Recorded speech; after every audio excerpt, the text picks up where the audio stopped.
Hey everyone, I'm Mo. and I'm Katie, and this is The Mo and Katie Show. We are two friends from two different worlds. Coming together in harmony for one podcast, celebrating gratitude, humor, and positivity.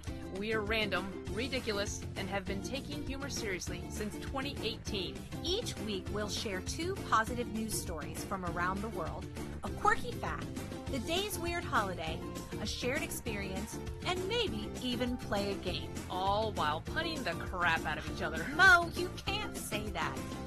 Fine. It's The Mo and Katie Show. Gratitude, Humor. positivity. Hey everybody, I'm Mo. and I'm Katie, and this is The Mo and Katie Show. Oh, we had new name tags we were going to show you Oh, too. we did. We'll show you later. We'll show you later. You show us yours. Oh, don't make it weird.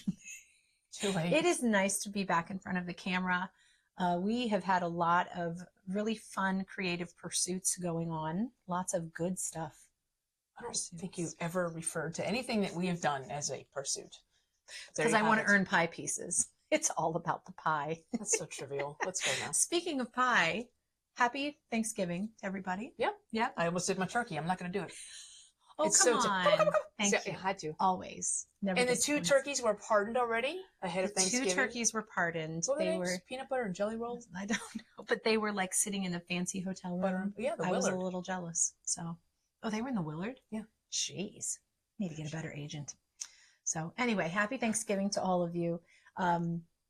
It's good to be sitting in front of the camera recording a podcast again, because we've been all over the place. I'm not sure if you've been following our travels. We were in Louisville, Kentucky. Yay! And we've been all over the place. We've got Seattle on the books. We've got Manor Mill on the books. Manor Mill on the books. We have a lot of cool stuff going on. So get on our mailing list. Yeah, get on our mailing list already. What's wrong with you? Come on, get on our mailing list. So, and tell us what you're thankful for what you're thankful for. There you go. Well, we're gonna share today about a story that you've maybe heard, but I think it is well worth repeating, well worth talking about. It's well worth repeating because it's been repeated since 2016. That's Every right. Thanksgiving. That's 2016. right. Absolutely. So, if you haven't heard the story, so Jamal he's a high school student. He's sitting in high school and he gets a text. Well, first question is, you shouldn't be texting during class. Jamal, put your phone away. Okay. All right. Yes. Yes. Anyway, I digress. But he gets a text from this number and it says Thanksgiving's at 3:00, just kind of shoring up the details. And he's like, who is this? Again, still in class. Yes. No judgment, a little bit, but. And she says, it's your grandma. And he's like, I got my grandmother's phone number in my phone. This isn't you. Could you send me a selfie? Yeah. So it's a cute little selfie of her sitting at work in her cubicle. Yeah. Wanda Dench sends a photo. That's right. Of herself to Jamal. And he, then takes a picture of him saying, I think you have the wrong number, but can I still come by at 3:00 for a plate? And Wanda says, yes. Yes. Because that's what grandmas do. They feed everyone. So 2016, because of this missed text, Yes. Jamal goes over to Wanda Dench's house and they've had Thanksgiving every Thanksgiving since 2016. This is going to be their 8th Thanksgiving together.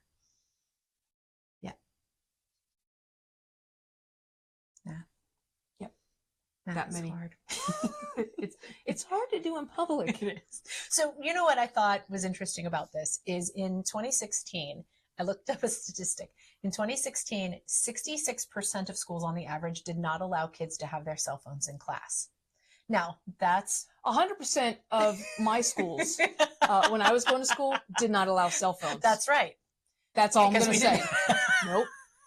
They allowed stone chisels to sit with our dinosaurs in our class. We were busy inventing the wheel. That's You're right. welcome. That's right. So the fact that I love the fact that Jamal had his phone on him in class beats the odds. So the it was You're supporting not deviant. well, no, but I'm that's not. I'm saying this was like the odds were against this ever happening. And I love the fact that she happened to text him. He had his phone on him, and 66% says he probably shouldn't have. And then they started this beautiful relationship. So, I just think it's cool that was the average. And it was interesting to study this statistic because it kind of comes and goes. as many as 90-something% of schools have not allowed their kids to have. But I think they said it's like 97% of high schoolers admit that they have their phones. So it really doesn't matter. But look, we weren't even allowed to have a calculator. We had to do long division. So you on none your of these cell watches with calculators I know, on them, right? But all then a that lot of stuff. schools, like, you have to put the, but I get the idea. Like, sometimes you want to have your phone because Sure. if there's some, like, I always, the one call that will always come through is if my mom's place calls, Sure. because Sure. I need to know that. Yeah. But one time it happened 12 times while I was on stage talking. I forgot about that. But I'm like, all right, well. And I will always tell my students that I will not pick up the phone while I'm teaching unless it's my husband or one of my sons. And then it's, you know, it's one of my sons going, hey, Mom. And I'm like, I'm teaching. What do you need? You know what makes me think I need this to be an emergency because I just answered in the middle of a lesson. I'm fine. Speaking of I'm fine, I used to Yes. call my mom at work when she worked at the Department of Agriculture. And I now thinking back on it, I think back, I'm like, probably shouldn't have done that. Like, I would just call her just to say hi. I'm thinking, here's my mom in the middle of like some budget analysis. And I'm like, hi, Mom, I love you. Thinking I'm this great daughter. I remember when I would call my mom before she retired, I would call her at work and I used her, I called it her work voice. Oh. She'd be like, oh, yeah, there's her work voice. And sometimes to the point where I didn't recognize her. I'm like, oh, Mom, that's you. Like, it was her professional voice. What, So. did you expect anything different when you called her at work? Like, hi, honey. That's what I wanted. But, you know, don't always get what we You'd be want. like, hi, Catherine, how are you? Yes, this is Sandy. Yes, the purchase order has been set.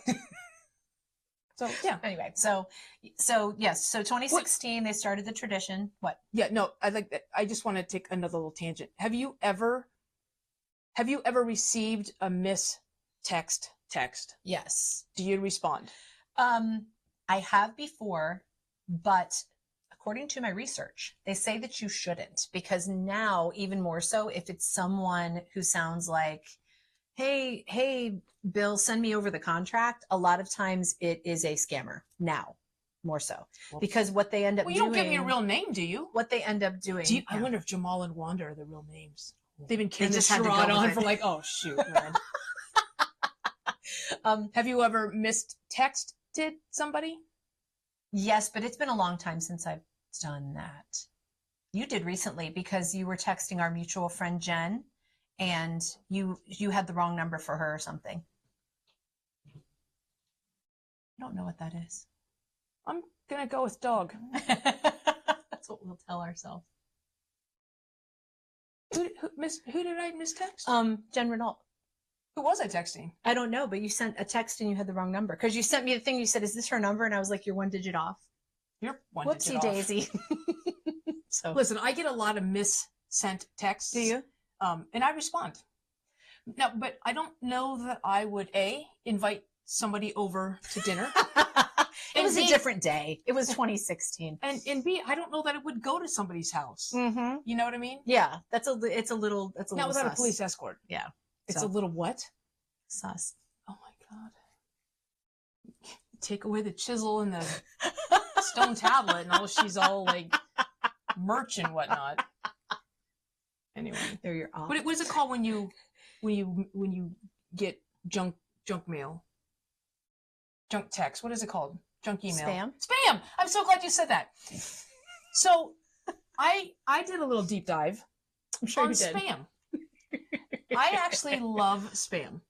I do too. I don't think I think the problem it is underrated because it's no, good. I don't think it's underrated. I think a lot of people don't fess up that they actually like it. I love spam. Is it a Hawaiian thing for you though? Because you have connection with Hawaii. Yeah. Big dogs. If something jumps down my feet, I'm going to scream. I'm going to scream like a little girl. Oh, sorry, I moved the camera. Sorry. I don't know, but it has a lot of roots like in the Asian cultures because I think meat was hard to come by and then the way they did that. So, do you know what spam stands for? You know what? I actually think I used this as a quirky fact one time for another podcast. Was it ours? Yeah. Oh, no, another episode. The other podcast I'm on. Oh, you were on another one? No, I'm not. So sorry. Because people think it stands for spiced ham, but it doesn't. But I can't remember what it is. That's my story, and I'm sticking to it. So it is hard to, like, I've heard it was like an acronym, like, but I think spiced ham is the closest thing it actually does come up for. Yes, yes. What did they say? No, they sizzle pork and But anyway, I thought this was interesting because do you know what their spokes mascot is? I don't. You're gonna like this name. Okay. Their spokesman for spam. Is he a spamster? Close. It's Sir Canalot. Oh my gosh. What is he? Is he a pig? He's a can. Just a lot of them. But he's like a knight. But they didn't release him until like 2012. Oh. On the 75th anniversary of Oh, Spam. that's fun. Yeah. I want to see someone in a full size like costume of being Mr. Canalot. Spamalot. It's Sir Canalot. Sir, I'm so sorry. God, he's been knighted. It's very official. No, I thought this was pretty cool. So like that. what I love about Spam though, and we'll get back to the story eventually, but what I love about Spam, not the text, but the actual meat, is they're constantly reinventing. And I thought, especially around Thanksgiving, around Thanksgiving, it's a perfect time to talk about the fact that in 2022, so last year, Spam released its newest flavor, which is figgy pudding. So put that in your aspic and throw it away. What? So Spam, seriously, Sir Canalot, I blame this on you. I can never remember of the name of the sushi thing we had that had Spam. Spam musubi. Oh, it's so good. Yeah, so musubi is like rice balls. Musubi. So well, I musubi loving it because it was really, really good.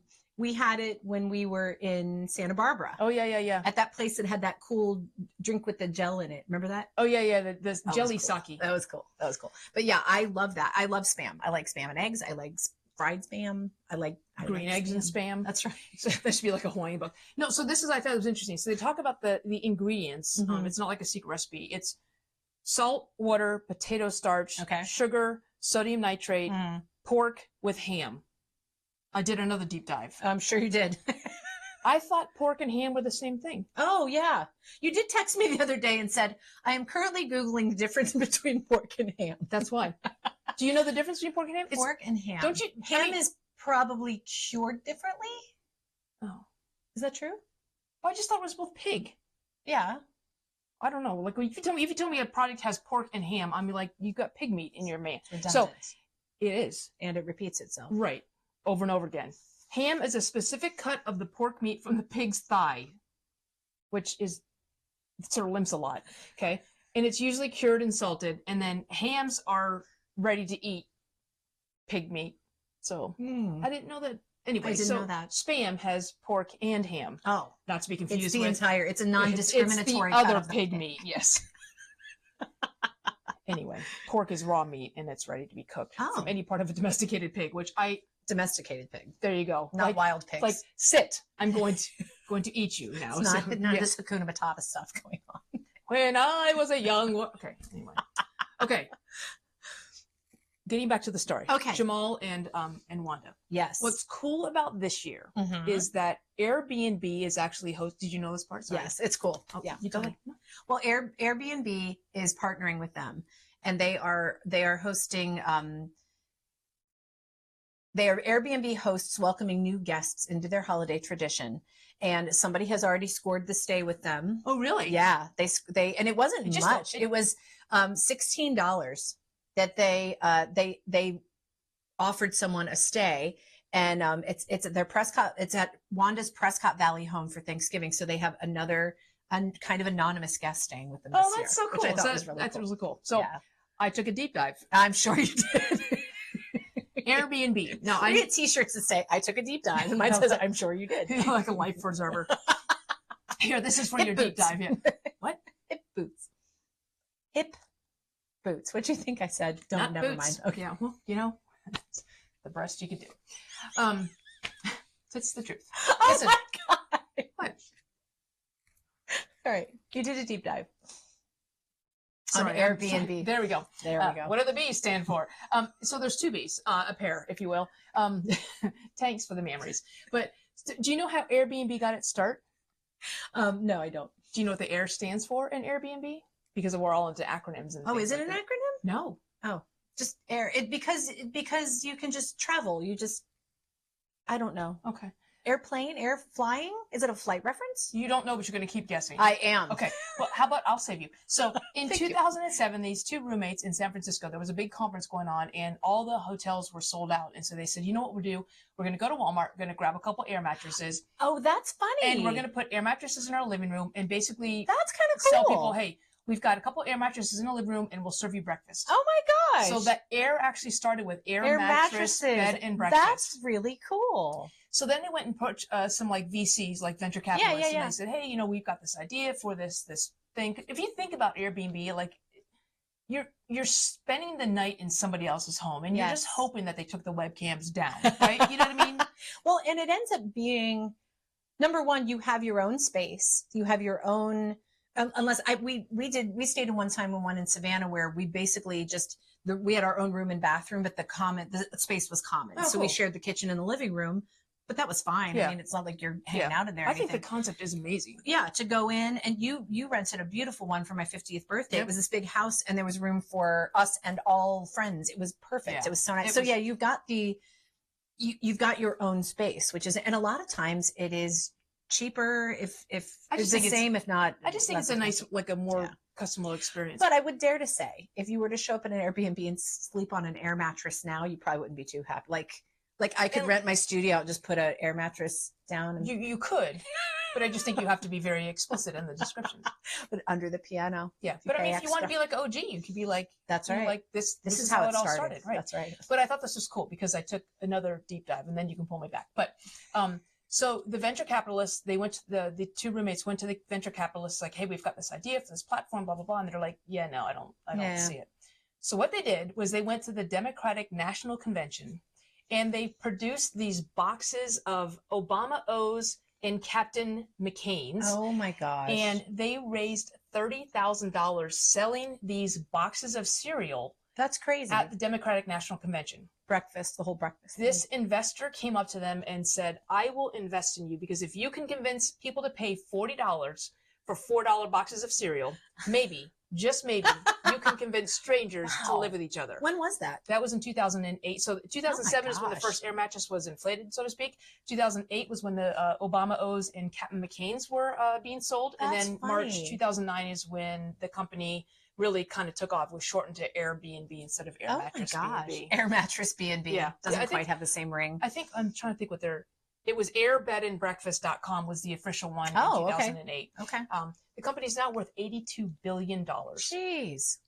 Yeah. That's crazy. Okay. I'm going to pull myself back. How many bed and breakfasts have you stayed? How many Airbnbs have you stayed at? Oh, I couldn't even tell you. Yeah. I mean, a lot. At least one for your 50th. Is that like private information? Yes, like I can't tell you. I'm so sorry. Yes. I'm not sorry. I can't tell you. Well, I know like even my sister, I think went to England and got an Airbnb in England. So how cool is it to be like experiencing the culture in that way? I just think it's That's really cool. Yeah. Everybody Did VRBO come after Airbnb? I think so. Okay. And that's more specifically for vacation stuff. Yeah. So anyway. Okay. Going back to Wanda, and unless you have a deep dive that you want to swim out to. No, okay. I'm good. What I think is cool about this whole story about Jamal and Wanda, and then Airbnb, now that apparently your Thanksgiving dinner is being sponsored, unlike the Macy's Day Parade, but Netflix is going to produce a documentary called The Thanksgiving Text that is talking about Wanda and Jamal and their unlikely friendship that defeats the odds because he was a criminal and had his phone on in high school. But again, celebrating the friendship that happens despite the differences. And even like through the loss, I know Wanda lost her husband to COVID in 2020. Yep. And I think they still gathered in 2020, but it was a very small distanced gathering. Yep. And there's some of the pictures, you'll see the husband's picture is still there. And I think Jamal either got engaged or he's brought his girlfriend over or something. And then actually it was kind of funny because recently Jamal shared on Twitter, X, whatever it's called now, that somebody mistexted him. Thinking they texted like, hey, like Cucamonga, like something. And he's like, who is this? And she's like, this is your daughter. And he's like, I don't have a daughter. And that so he's like, I'm on the receiving end now. So it's just kind of funny that it's like come full circle. So I'm sorry. And then I will swim back to the doc. I promise. When he first posted the mistext thing that happened, he didn't black out the number. Oh, geez. So Wanda actually had to change her phone number because she was getting so many like, "Hey, I'm coming too, I'm coming too." So anyway, the lessons here are things we learned. Double check the number before you text. Black out the number if you post, and respond if you get mistexted, and bring an escort if you go to the. I do have to say that I went down a deep dive of reading people's like mistext like conversations, and like somebody will send them a picture and the other person they mistexted will like recreate the picture. It is so funny. So that is it's a deep dive worth taking. Yeah, so. we'll be selling life preservers or lifesavers. We should just get lifesavers. I think that's minty fresh. But that's right. Anyway, yeah. So hopefully maybe you'll get the chance to get to know someone new as you head into Thanksgiving or coming out of Thanksgiving, and make some new friends. I always like when you like this year spending Thanksgiving at your house. That's right. With your neighbor who I've met, but it's always a pleasure. Like I wouldn't know her other than she's Mom's neighbor. So I'm excited that our families get to spend the day together. Yeah. It's going to be a lot of fun. And you can watch the copious amounts of food that my children can eat. Boyfriends can put away some food. I told Jen, I'm like, I need to buy more food. Anyway. I'll just like bring an extra turkey. But I want to share a gratitude quote today that is actually from the Charlie Brown Thanksgiving special. So Charlie Brown says, Charlie Brown is really Charles Schultz. We should just be thankful for being together. I think that's what they mean by Thanksgiving. So enjoy your family, enjoy your friends. And we enjoy you. We do. We do. Right. And as we head into the holidays, more shenanigans are coming. If you're not able to make it to Manor Mill to see our Thanksgiving show, we have another one coming up at Christmas time. So Saturday after Christmas. Saturday before Christmas. Right before Christmas. Saturday after Thanksgiving. So it's a whole thing. It's a whole Just thing. get on the mailing list. It's a much simpler. That's right. That's okay. Right. And then I will, before Katie punches me, I will say, be grateful, keep laughing, and stay positive. And we will see you soon. Bye. Bye. Are you ready? Yes, I believe so. Is there crooked? No, it's fine. Look how cute we are. I think yours. No, leave it like that. It looks pretty. You see all my. Oh, stop. Well, I wish I could, but you see them all. I am not loving my hair today. Your hair looks cute. All right, you ready? Well, we're recording, so you know.